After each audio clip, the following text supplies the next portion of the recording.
This is my response for discussion topic, problems with the working poor.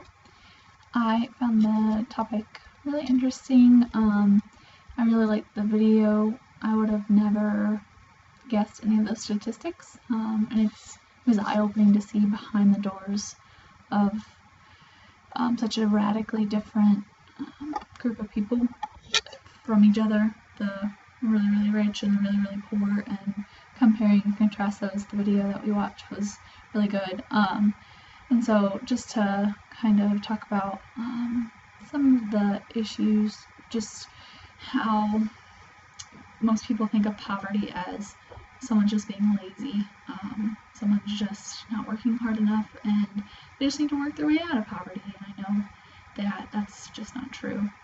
Plenty of people work, and they're working really, really hard, and they're trying to make it, and they just can't, no matter what. And yeah, so plenty of people are working, but social inequality is a big factor that keeps them poor. So that was the main takeaway that I got from all of what I read. And in the book, there was the story of the Martin family, just talking about how the couple, they were working, but they wouldn't consider themselves middle class because they were barely making it. Every year they were spending more than what they were earning.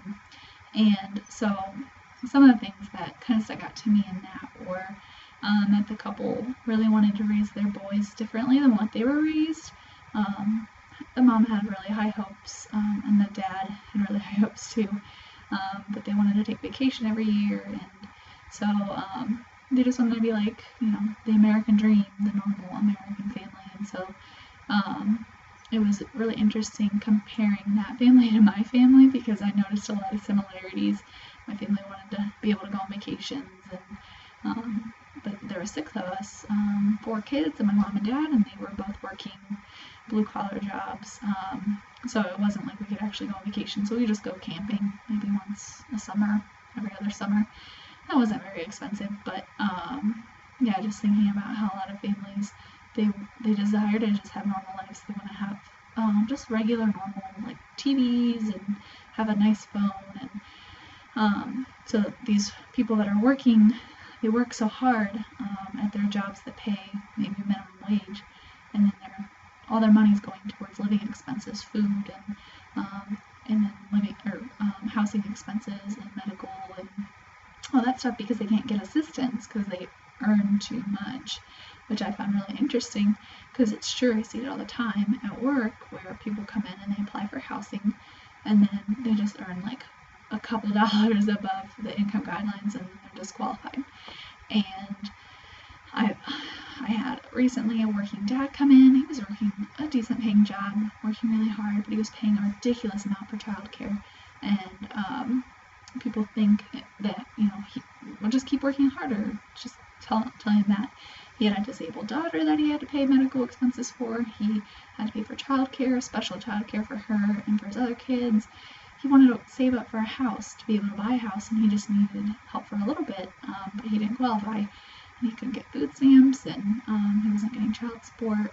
So yeah, I just found it really, really interesting. The summary of everything, I feel like I've kind of known existed, but really coming to accumulation with this topic.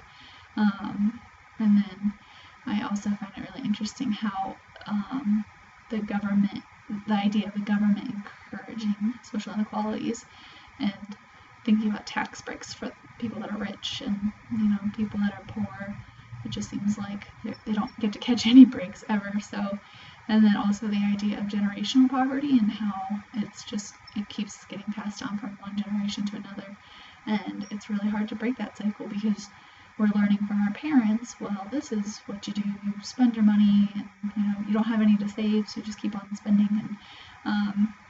And then also thinking of how a lot of jobs now have cut back on benefits, and so even people that work decent paying jobs, they're still paying a lot of money for benefits. So yeah, all these things were really interesting, and going back to the original of the video of the 2 different families in Providence, just how those families faced so much difficulty, and how, yeah, they, even if, you know, they had worked the same job for years upon years, they still weren't getting anywhere with it, and there has to be something in place for that social inequality to end, but I know that that's not anything that is going to happen anytime soon that we can tell, but hopefully something will happen soon, because it's crazy out there right now, and I see it day in and day out, and it leads to poor health, and it leads to stress and violence and all things associated with